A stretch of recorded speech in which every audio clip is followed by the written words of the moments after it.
ден на всички групи в фейс пространство, честита нова година от мене, от оператора Светослав Георгиев.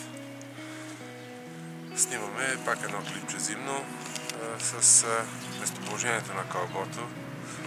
Снимаме един ден преди прогнозата за петък и събота и неделя, която предстои лошото време. При нас в град Кюстендил температура минус 2-3 градуса.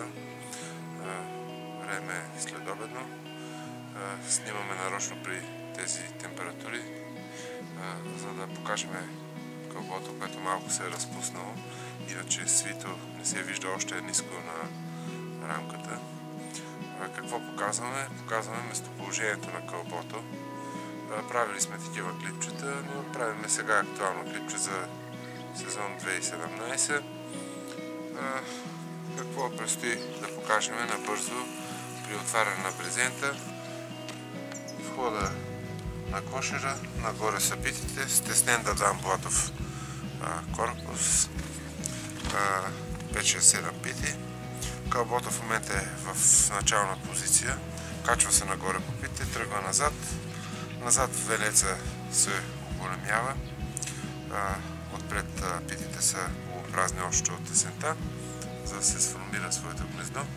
И в зимно време кълбото тръгва назад и нашето кълбо на нашите кошери в момента, днес на 4 януари, се намира в началото на питите и има един дълъг месец, който януари, аз му казвам дългия месец, в очакване на развитие на семействата, което още пчелите са мудни, зимата тепърва предстои и движението на кълбото тръгва назад.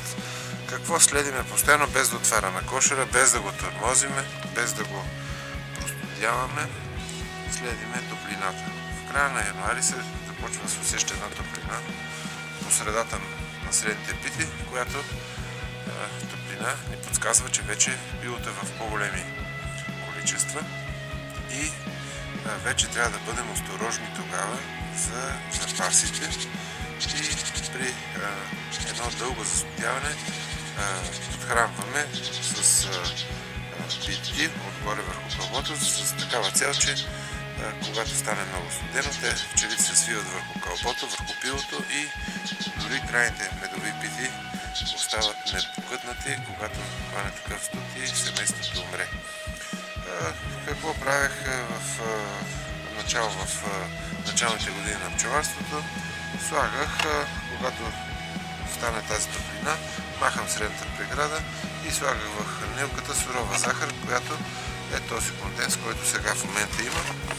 Обира конденса, по-слабите семейства се качват, събират от стопената захар, по-слаби семейства имат повече конденс, по-силните по-малко и така регулирахме влагата в кошера. Сега на мода са вече дълбоките дъна с една трета мрежа, с цялостна мрежа, широки отвори на дъното. Аз практикувам умерено отваряне на дъно. Какво показваме? Показваме нашите кълба в момента къде са и очакваме студа, който го дават, да дойде. Ето кълбото, ето ги в средните пити на 7 рамки зимува, спокойно семейството, не е раздразнено, не излизат навънка, за да не са гладни.